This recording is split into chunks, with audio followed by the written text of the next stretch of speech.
Welcome to the visual art panel, Beading Kinship, presented in partnership by the Mackenzie Art Gallery and the Shishkatu Collective. Well, the Beading Together Radical Stitch Symposium really needs no introduction, as the same with the Mackenzie Art Gallery. I am here as the moderator representing the Shishkatu Collective, and I'd like to take this opportunity to introduce who we are and our relationship to this particular panel. The Shishkatu Collective was formed in 2020, and the intent of our collective is focused on advancing a Métis self-determination and our arts. And one of the ways that we've been working upon our doing this is through hosting 3 different gatherings. We had the first gathering in Winnipeg in March. We'll be gathering in Regina in September, and our final gathering will be held in Ottawa. The title of the collective, Shishkatu, actually means a blaze in our language Michif, and it consists of collective members Jason Berg, Rianne Chartrand, Tara Hogue, Jamie Morris, and myself. To introduce myself, my name is Michelle McGeough. I am originally from Amiskawaskaskiagan, which is Beaver Hills in the Treaty 6 region of what now known as Alberta. I am Métis on my maternal side, and my father was from Northern Ireland. Presently, I am an assistant professor at Concordia University on the unceded territories of the Ganagahaga Nation in Tujunki, Montreal. Today's panel brings together both established and emerging artists who speak about what it means to be a Métis person, and in particular, utilizing the medium of beads and beadwork. So we're very fortunate today to be joined with 3 panelists, Katherine Boyer, Gregory Scofield, and Audie Murray. The way that our presentation will run today is that each person will be presenting and talking about their work. They'll be introducing themselves. And one of the things that I've asked the presenters to think about is how the notion of kinship is seen in their artistic practice. And I must admit that the title of this panel is informed by the work of another Métis artist, Dana Danger, who did a performance piece entitled Beading Kin. And so as a consequence, as I began to prepare and research for this panel, this is one of the themes, as always, that I've seen so present in the work of Métis artists. And so I'm going to ask each of the panelists to introduce themselves.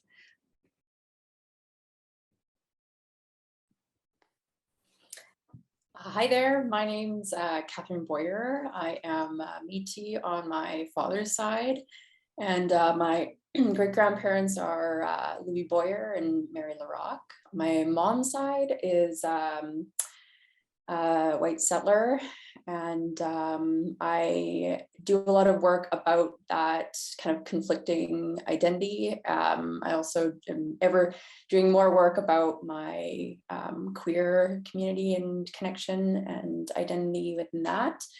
And also relevant when I talk about my beadwork practice is who taught me how to bead, and that includes Judy Anderson, who's from Gordon's First Nation. And I've also learned a tremendous amount from Janine Crouchy, who could not be here today, but I like to honor them when I talk about my beadwork as well. So thank you.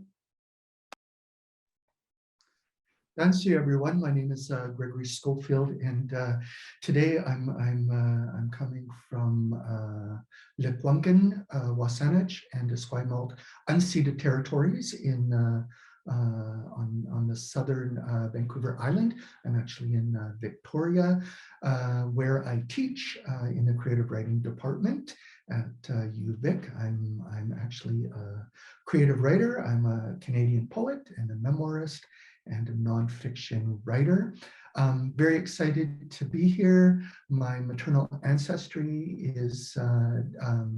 goes back to the Red River settlement, in particularly the Métis community of Kinship, Manitoba, where my grandfather grew up.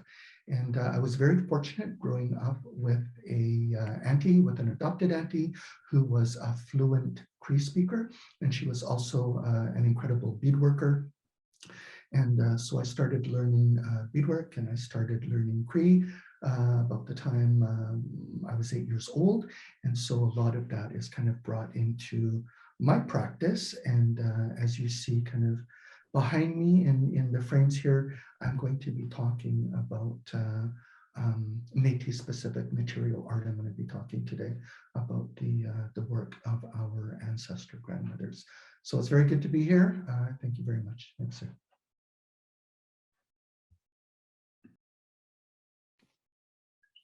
Hi, everyone. My name is Audie Murray. I define myself as a couple of different things: a relative, a dreamer, a skin stitcher, and a visual artist. I'm currently based in Regina, Saskatchewan, which is Treaty 4 territory. And I'm Michelle. My family is from the Qu'Appelle area, Lebret, on my mother's side. So family names that I'm related to over there are Fisher, Patra, Parisians. And then on my dad's side, his family is from the Meadow Lake area, also in Saskatchewan, but a little bit more north than where I'm located right now. And my family names on that side are Murray, Morin, and Kennedy's.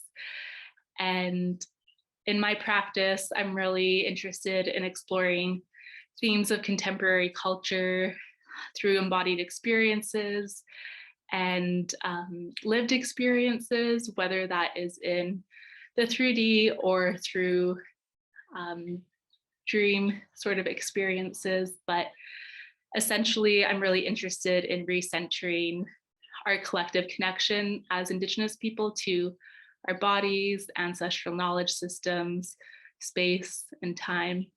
And I'm really excited to be here today and speak alongside Gregory and Katherine. I'm so happy that you could all join us today and specifically talk about your art practice. Katherine, I've seen your work.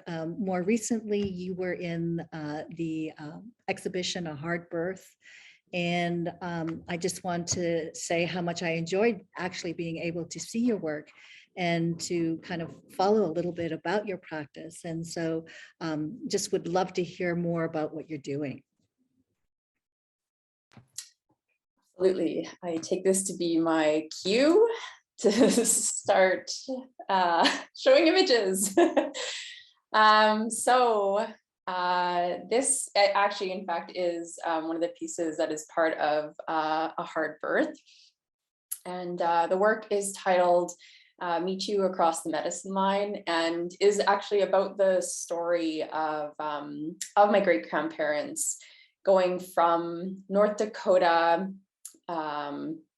really actually moving from the Red River area to North Dakota and then up to the Souris Valley, where they eventually lived out the rest of their life.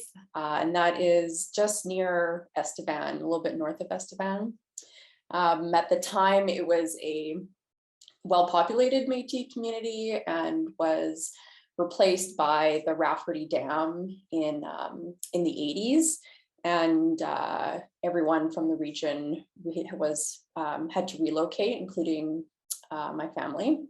And so the reason I wanted to start with these pieces is that through my work, I talk about my family constantly. And so, I often consider, my art practice as a very thorough introduction, a kind of constant introduction to myself. But I also wanted to approach the idea of kinship in a way that that I think I can focus or take a manageable piece out of or for, which is this idea of close contact and connection. I work a lot with where two things meet, and that is really connected to a whole range of things that I feel of my own self, of my own identity. And so in this instance, this relocation that my family has kind of gone through, and that a lot of Métis families have also gone through, is about two places meeting, really, two bodies of knowledge kind of coming together, coming from where they were originally into a new space, is where two types of things meet.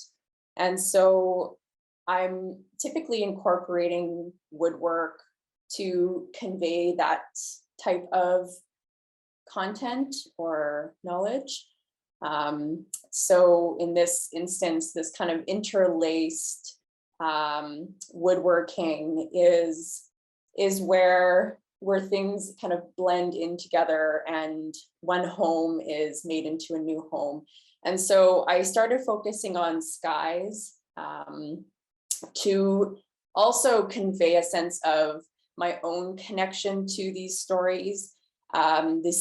These pictures are pictures that I've taken at the sites.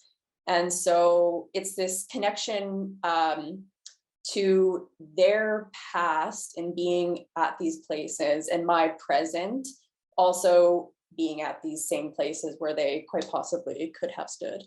And so to me, it's this really significant way to connect with the past and with my ancestors, and to reestablish a relationship with them in a way that's experienced in my art practice.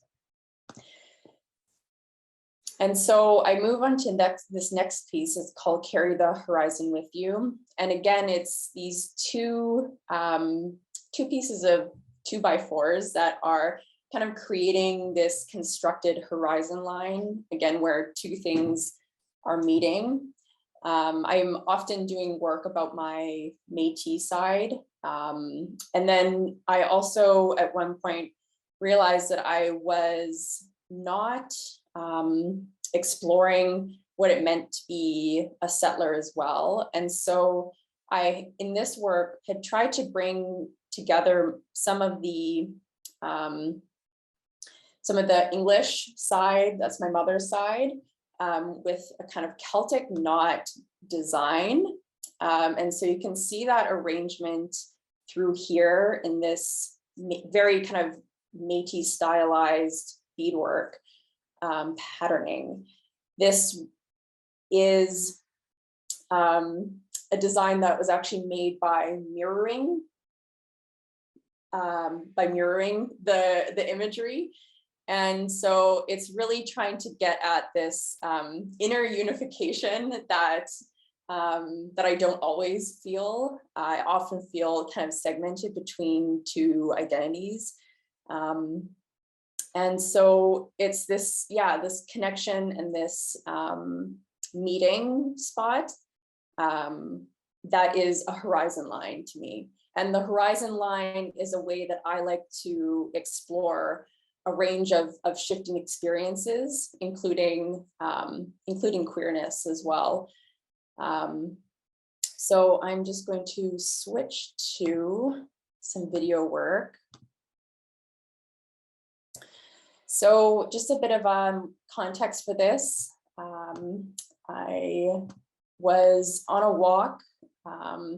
I also neglected to mention that I'm currently living in Winnipeg, and that's in Treaty 1 territory. And this walk I went a couple years ago was out at McGill Falls, and that's in the Whiteshell area.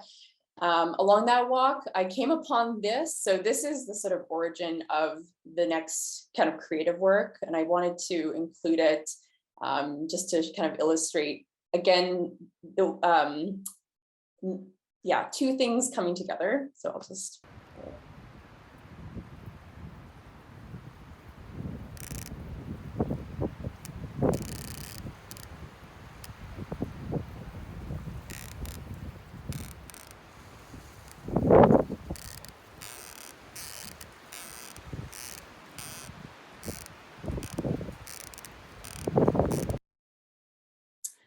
So what you're seeing there is two trees that have grown into one another, but their connection was illustrated by the wind.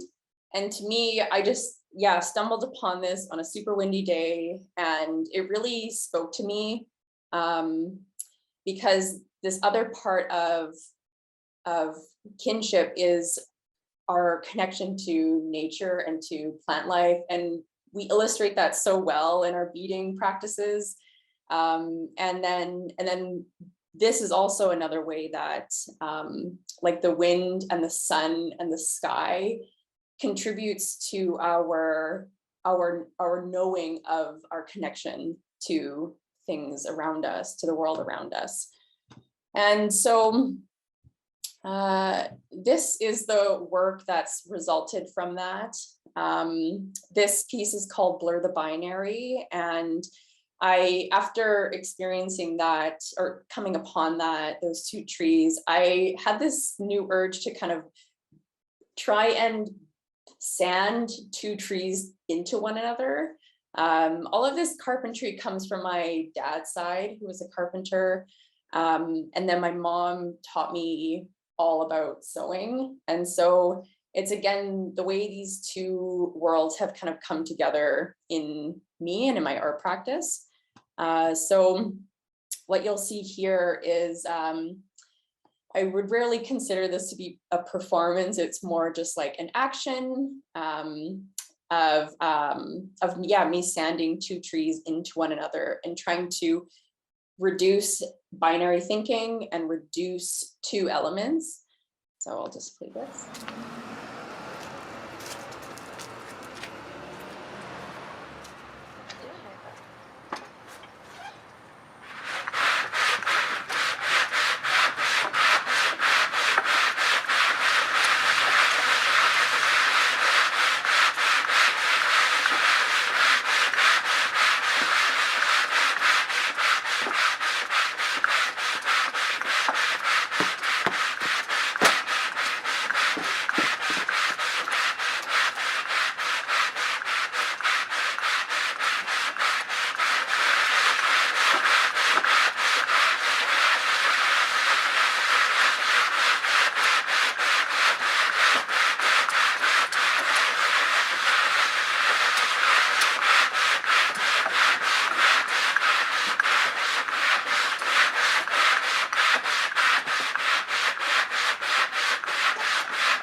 So that video ultimately results in this sanding strap that I had made breaking. And I feel like my art practice is always kind of trying to test the strength of beadwork, because I think the makers of beadwork know it's strong. It's also so delicate, but it's so strong that our practice is really trying to, I guess, just illustrate its strength. So this sanding strap, ultimately the handle broke and not a bead was lost in the process.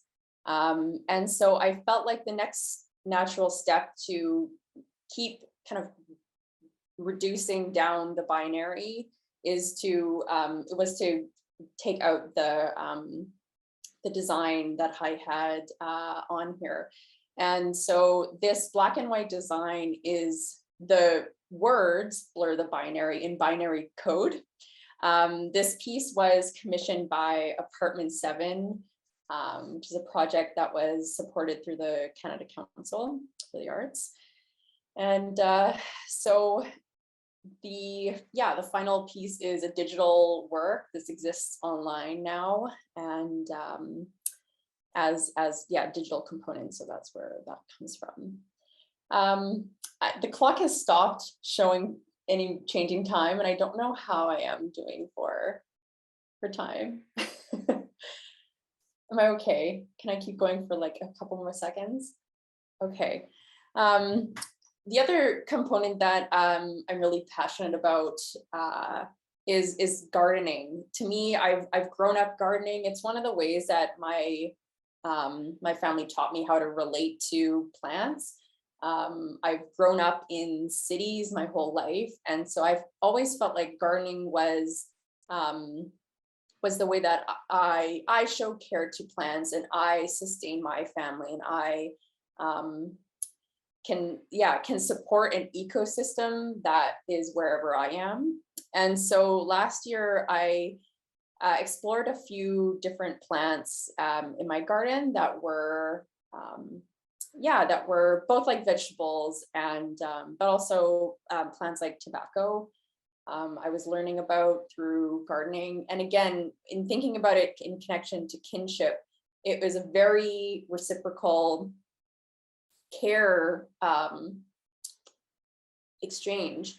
It was a drought-filled summer, and so I was maintaining water and caring for these plants, and then through the harvest of them, they were also caring for me. And so that's, really ultimately to me, the kind of the essence of kinship is the conscious effort of care and the work that it takes, but also the incredible reward of it and richness of it. So, thank you. Thank you, Katherine. So interesting to see your work, and in particular, how you're exploring this idea of, the liminal space and the spaces in between things. Always important. And also, thinking about how this relates to, some of Gregory's work and your exploration, Gregory, in terms of, this caring for, like there's a saying that's going around a lot, and people are using it quite often as looking back to look forward.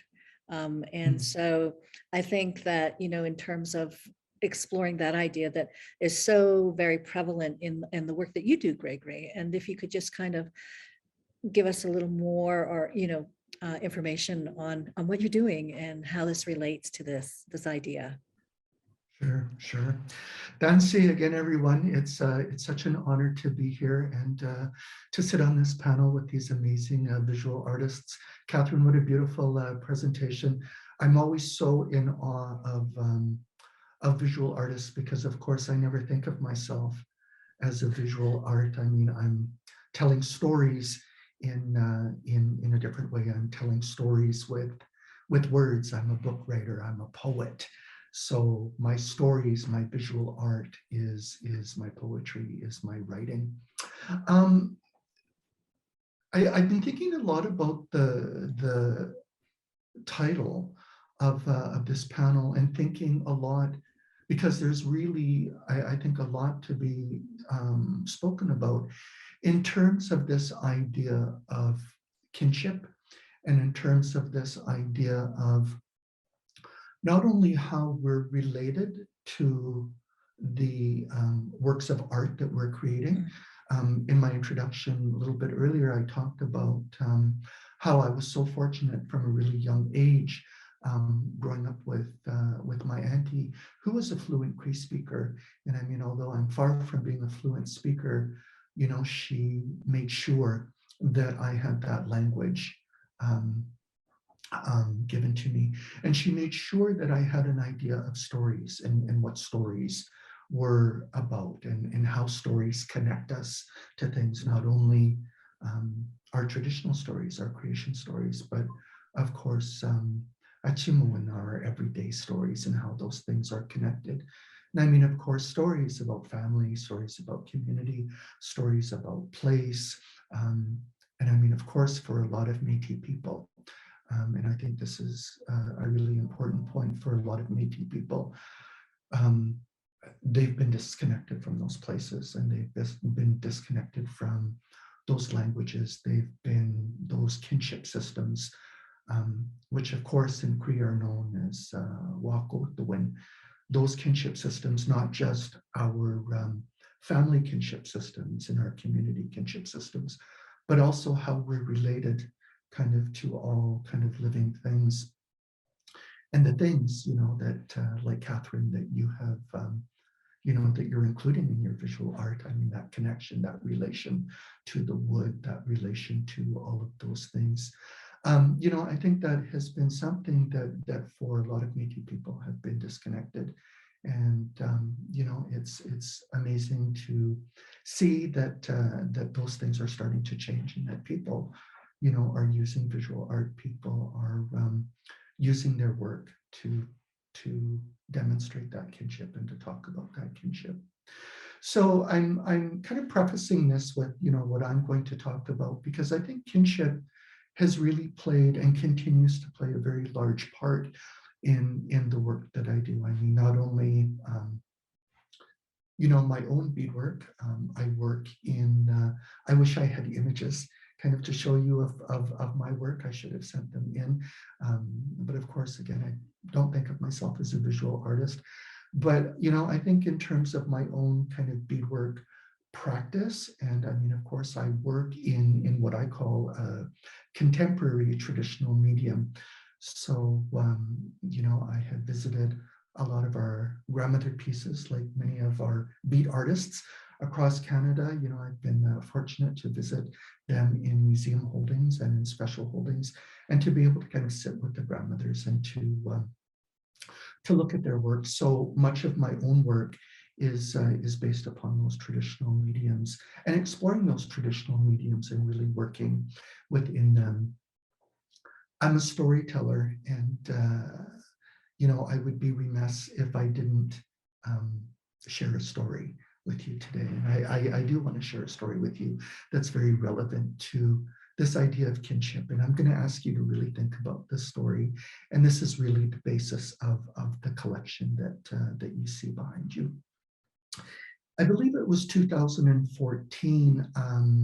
I had been, maybe 2015, that I had been invited out. I was living in Northern Ontario at the time. I was teaching at Laurentian University, and I had been invited out from or by the Victoria Writers Festival to come out and be a part of the festival that year. And I'd come out to Victoria, and during one of the afternoon sessions, I had kind of snuck away. And like I usually like to do in a lot of cities that I'm visiting, is I like to go to museum spaces, and I like to see what is being housed in those places. And so I chose to kind of step away from one of the sessions, and I found myself at the Royal British Columbia Museum here in Victoria. Of course, there are so many things, and of course, so many problematic things, that I could take my time right now talking to you about museums and the acquisition of how museums have acquired their holdings. There's a big conversation happening about that right now, and a conversation that is really important. So I found myself at the museum, and of course, the Royal British Columbia Museum here has a very, very large holdings. And a very large presence, if you will, although that is also problematic, representing BC coastal First Nations. So there's a really strong kind of representation of the nations from this area. And as I was, kind of moving my way throughout the museum, and for many of you who have visited those spaces, that they're often, kind of very dimly lit, and, you're kind of moving through these areas, and it's really just kind of about looking at pieces, and it's about, seeing what is actually behind glass. And again, it's like I could go into a whole other kind of story about what we're actually looking at behind glass and how it got there and why in so many cases it should not be there and it should not be behind glass. This is, of course, part of the story that I'm telling you. So as I was moving my way kind of throughout the museum, I came to kind of one of the last exhibits, and it was a very, very small exhibit. And the exhibit happened to be the small exhibit of Victorian women's sewing implements. So there were things like crochet hooks, tatting hooks, needles, very delicate little sewing scissors, all kinds of implements that women were using, that Victorian women were using during that era to make lace, to sew, to crochet, to knit, to do whatever kind of artistic expression was being done at the time. And smack dab in the middle of this display, the centerpiece of this display, was this very small, stunningly beaded and very small, tiny, tiny beads. This very small velvet pouch that had, these beautiful kind of very old silk thread drawstrings, and the beadwork was just exquisite. I mean, of course, I looked at this piece, and this was one of our cremati pieces. This was one of our grandmothers. And I looked at this piece, and I literally wanted to reach into the display, and I wanted to take this piece out from where it had been put. And I wanted to take this piece, this grandmother pouch, this grandmother piece, I wanted to take her to a place within the museum, within that space of where she belonged and where she wasn't being misidentified, where she wasn't being misrepresented. But of course, there was no space, there was no place within that museum to do that. And I walked away that afternoon really thinking about that experience and really thinking about that grandmother piece and really thinking about how that grandmother piece, how so many people throughout the years had probably stopped by and looked at that display and had taken everything in and marveled at this beautiful grandmother piece and marveled at the amazing work that Victorian women were doing, which meant that we had absolutely no presence, which meant that we had no visibility, which meant that we were being completely erased.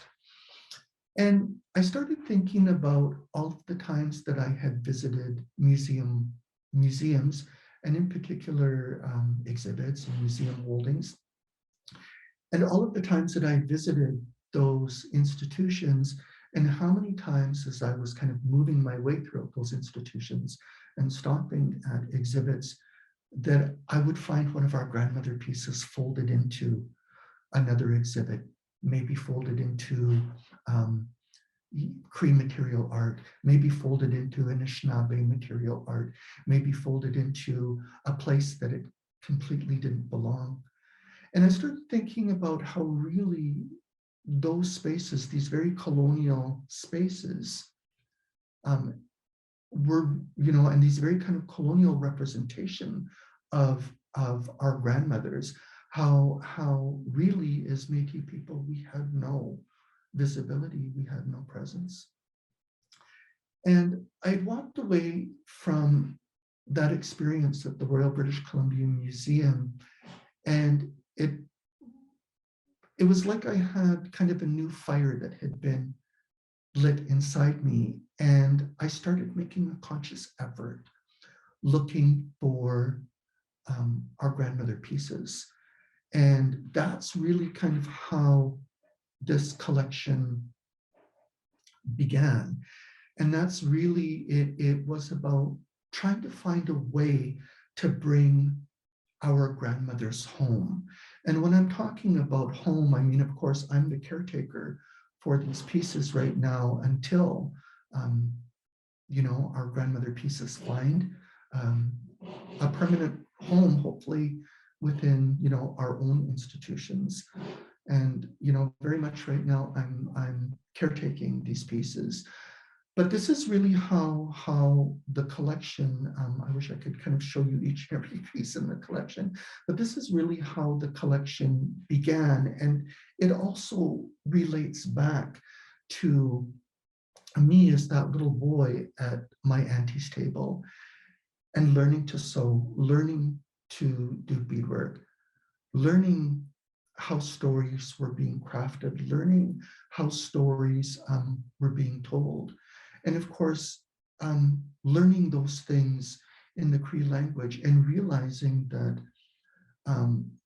so many of those pieces that people are looking at behind glass, so many of those pieces hold that energy, they hold those stories, they hold that language, they hold those geographies.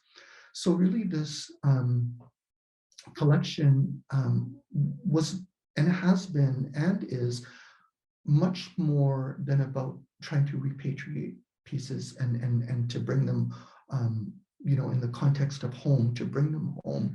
It's really about the work of our grandmothers. It's really about their stories. It's really about the geography of these pieces. It's really about being able to try to find the stories and attach them back to these pieces, because those stories, throughout the travels of these pieces, those stories have been disconnected.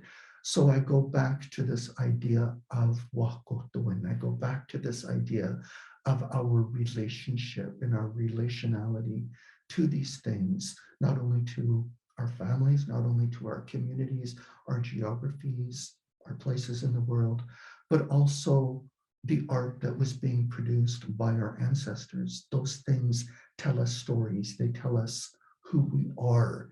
They tell us where we come from. So I think, Michelle, I'm getting the kind of bum's rush here to move on. As I said earlier in my my introductions with everybody, I could probably talk forever about the collection, but I'll just say merci.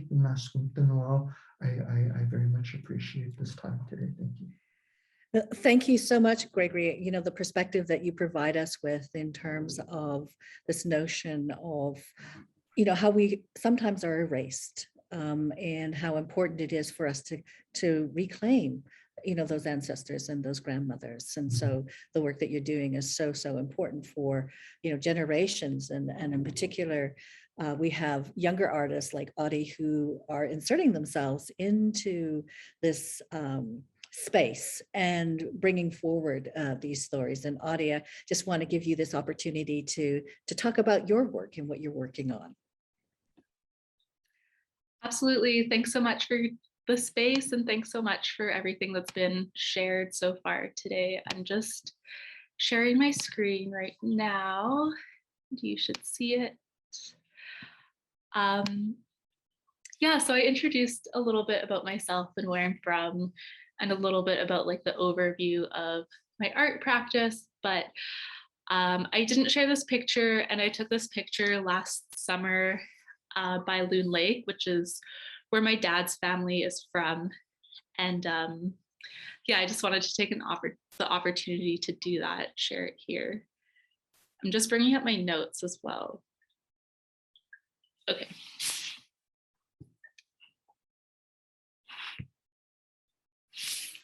And these are not in order. Okay, there we go. So I'm really excited to talk about this idea of kinship with you all today. It's something that's definitely threaded through a lot of my artworks and a lot of the artworks of my peers and artists that I very much admire. And of course, in the artwork of our ancestors. So when I think of kinship, I think of different relationships with everything that's in our psyche. Again, whether that is like in our lived experiences or in an experience that maybe is not so tangible or easy to talk about or describe. But overall, I think kinship's really important because it informs the ways that we exist in these relationships. So in my practice, I often refer to this idea of collaboration with others, and this can look a lot of ways. This can be the collaboration between myself as an artist and the materials that I'm working with, but it can also be the collaboration with others. And I don't always talk about collaboration in the sense that we might think of it right away. So what I mean by that is I think a lot of people understand collaboration as existing in real time, and a group of people are creating an artwork in real time. But I like to think about collaboration with animal kin, plant kin, and family members that might be living or maybe passed away, and also collaboration over long periods of time. So starting something maybe 20 years ago and then adding to that work in current time as a form of collaboration. So I'm going to talk about a couple of works that are in Radical Stitch, and specifically is centered around beadwork, and maybe a couple of other works that further illustrate some ways of working with kin in my art practice. So this piece here is called A Pair of Socks, Tobacco Offering, and it was made in 2021. This work is a part of a series of socks. So there are like a couple in existence, and the series first began to be developed in 2017. In 2017, I was really interested in this idea of continuance between ancestral ways of working and contemporary time. At that time in my life, I was really aware that not all cultural information was passed down to me generationally, and that I did learn a lot of this information through folks that maybe weren't in my direct family or through university. And I just thought this was interesting because it really highlighted this sort of gap, I suppose, for the lack of a better word, within the ways that we are sharing our knowledges. And of course, like, we can't be blamed for that because we live in a settler colonial world where that's just the reality. But anyway, with this body of work, I was really interested in creating a relationship to beads, like individual beads. And I really started to understand them as their own sort of characters. At that time, I kind of thought of them as like their own sort of trickster character.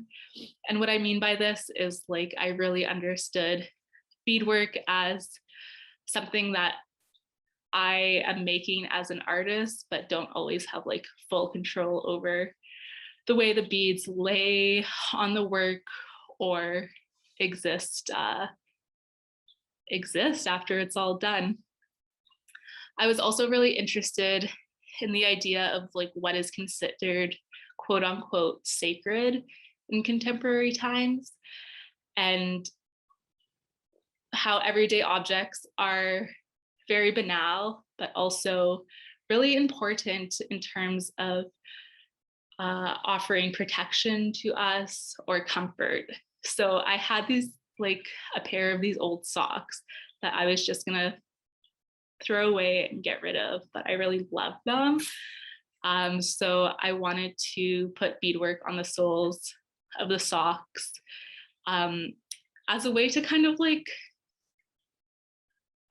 say thank you to this clothing in a way. But I was also interested in the role of beadwork in contemporary times, and whether putting beadwork on something that could be considered quote unquote trash would elevate that object to be something higher, or if it would make a difference to the beadwork, meaning would beadwork put on like old clothing make the beadwork less valuable in our culture systems right now.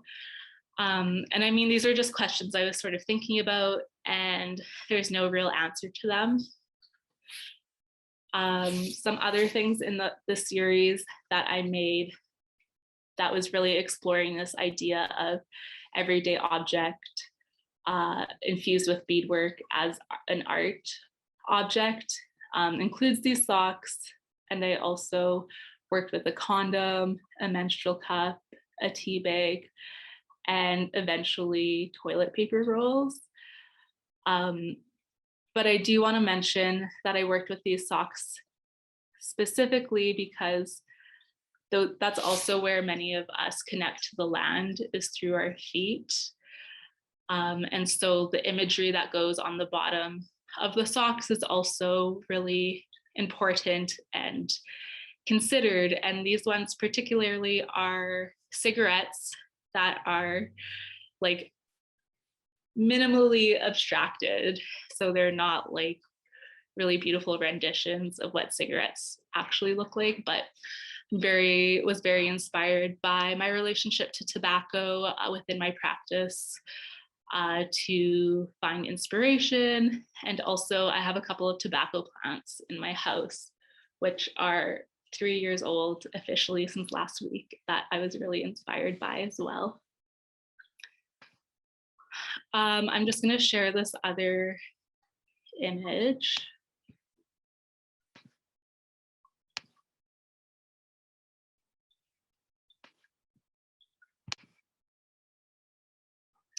So this is another work that is in the gallery right now, and this one is called Kinship.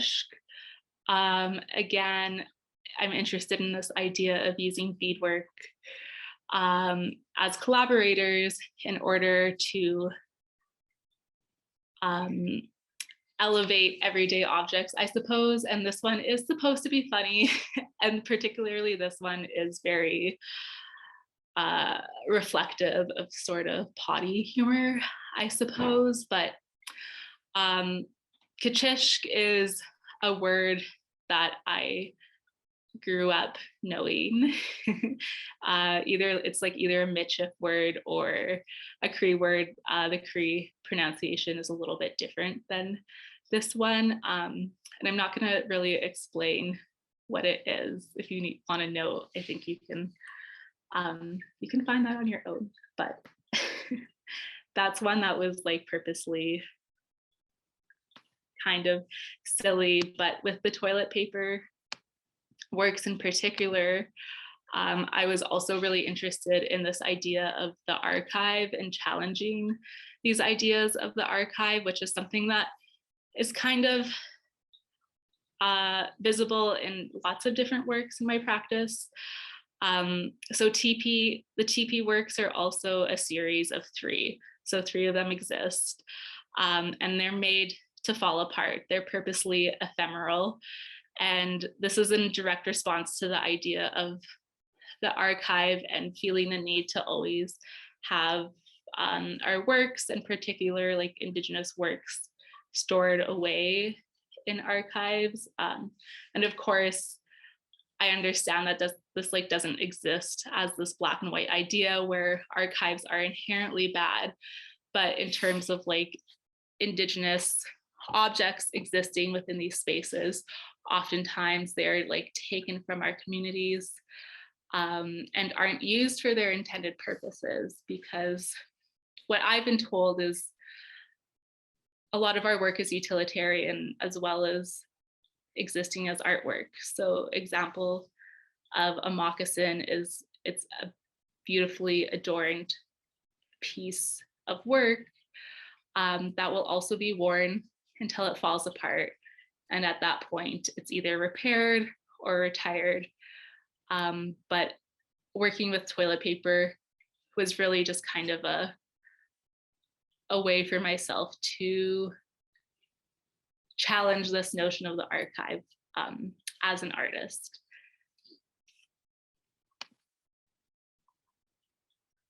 This work is also in the exhibition. It's called For Hambone Métis Billy Stick. And in the Mackenzie, the actual physical object is shown as opposed to the photograph. So the photograph is usually shown in an art gallery because I don't necessarily feel comfortable sharing these works because they're very personal and they are a collaborative work with my grandpa, Armand Fisher, whose nickname is Hambone, who passed away quite a few years ago in 2005.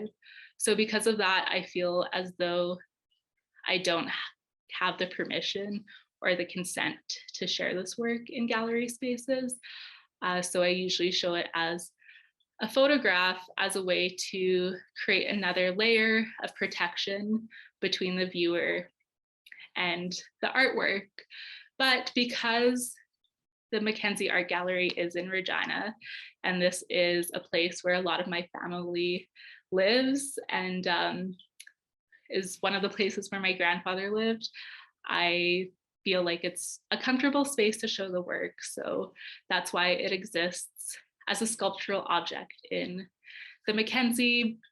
But just know that like that's not something that happens all of the time with this work. So just to explain it briefly, Métis Billy Stick is like this silly object that my mushroom had made.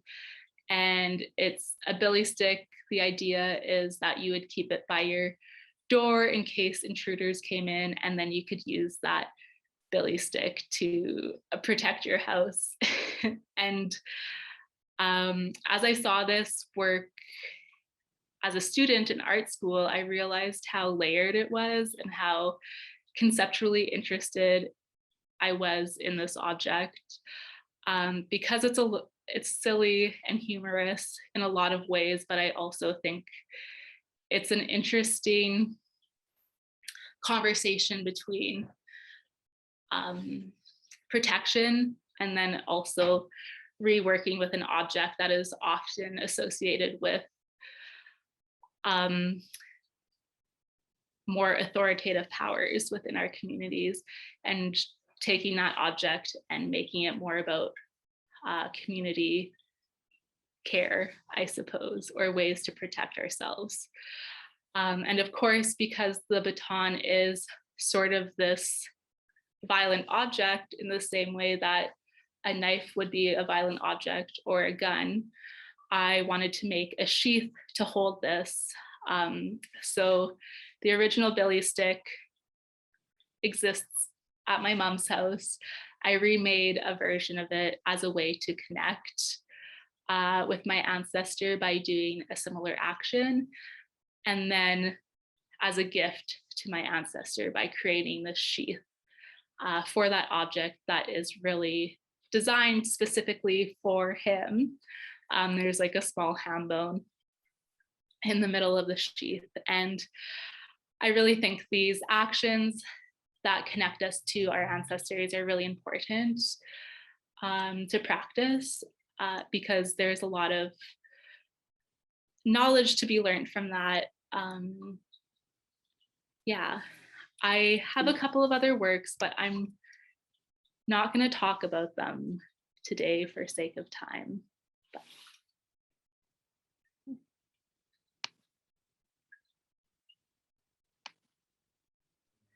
Well, it's unfortunate that we're really kind of squished for time in terms of just being an opportunity to see everyone's work and specifically how you respond to this notion of kinship through your work.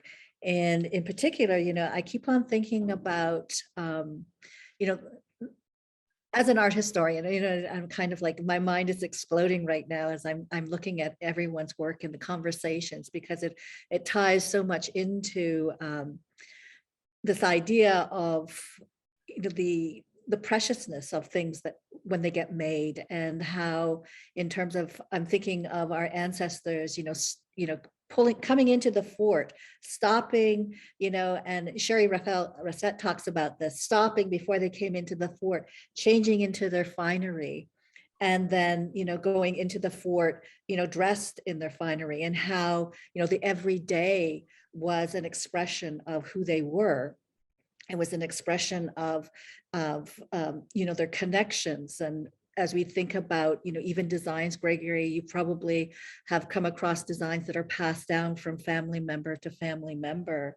And then, the work that each of you are doing is, redefining, that idea and that connection through different ways. But again, there seems to be this theme that runs through it. And in particular, just even the different mediums that you're exploring and working through. And Audrey, as you're talking about this idea of the archive and how, things are put in display, but it wasn't usually us that made those decisions about what went into the archive. Or there's also that idea of what's not seen in the archive. So it's just as important to look at what's there as to what is also missing. And I wish we had more time to kind of expand upon, these connections that we see in terms of that, the idea of land and the importance of land. You're all talking about that. And even if we think about the designs that often, even the floral designs of that connection and the medicine that is seen in, the designs that are depicted. And it reminds me of people talking about covering your loved ones with medicines, so that when they went out into the world that they were protected, and even the process of beading, and how when you're beading that, entering, because you're all beaders, entering into that space that we all know exists as artists, where we get lost. And, we become so involved in the process that we enter, in many instances, another space that, even Katherine, you talk about that liminal space that we occupy often. And even as Métis people, how we are in that in-between space often as well, and kind of that relationship that we are trying to work through and also think about in so much of what we're doing. I just want to say how thankful I am to have had this opportunity to see your work and to have you talk about it. And in particular, thinking about our own connections, our own, kinship, and that, probably at some point our relatives knew each other. We probably are in the past, we have these kinds of connections. And so, like Greg, you bring up a really good point in terms of, how important it is for our, the bead workers, to kind of talk about their work, and also for the work to be seen, because so often, we can become invisible. And I think that the work that you're doing has this opportunity to make our work visible, make our stories also be seen in not only museum places, but also when we sit and we share, which is what we'll be doing, at the symposium, and having this opportunity to actually share with each other.